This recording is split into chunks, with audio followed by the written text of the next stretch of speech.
நடந்த சூரியன் வருகை இதை பற்றி பார்த்தோம். இதுக்கு அடுத்து இந்த மருத நிலத்திலிருந்து பாலை நிலத்துக்கு எல்லாரும் நகரப்போகிறோம். பாலைங்கிற ஒரு நிலம் வந்து இயல்புல பாலை நிலங்கிறது நம்ம ஊர்ல எங்கேயுமே கிடையாது. எந்த ஒரு நிலம் அதோட தன்மையை திரிஞ்சு வேற ஒரு நிலமா மாறுதோ அதுதான் பாலை நிலமா இருக்கு. பாலை நிலத்தோட கான்டெக்ஸ்ட் ஆர் லைக் நிமித்தம் அப்படின்னு பார்த்தீங்கன்னா பிரிதல் நிமித்தம்.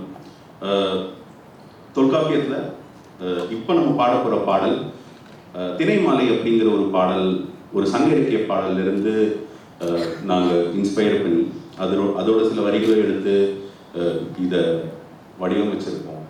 திணைமாலையில் ஒரு பாலை நிலத்தில் பொருள் ஈட்டுறதுக்காக அவனோட சொந்த நிலத்திலிருந்து வேற ஒரு நிலத்துக்கு போன தலைவன் அவன் சொந்த ஊருக்கே திருப்பி நடந்து வந்துக்கிட்டு இருக்கிற வழியில் ஒரு பாலை நிலத்தை கடக்க வேண்டியதாக இருக்கு. மேலேயும் சூடு கீழையும் சூடு, சுற்றி வெப்பம், அங்கே கத்தாழை செடிகளுக்கு கீழே பாம்பெல்லாம் சுருண்டு கிடக்கிற மாதிரி இருக்கு. தூரமாக இருக்கிற காணலுக்குள்ள அவனோட தலைவியோட காதலி மட்டும் அவன் கண்ணுக்கு தெரியுது.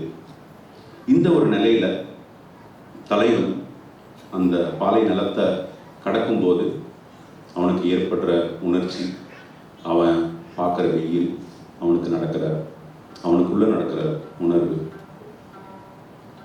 காட்டுக்குள்ள அப்படிங்கிற ஒரு பாடல்.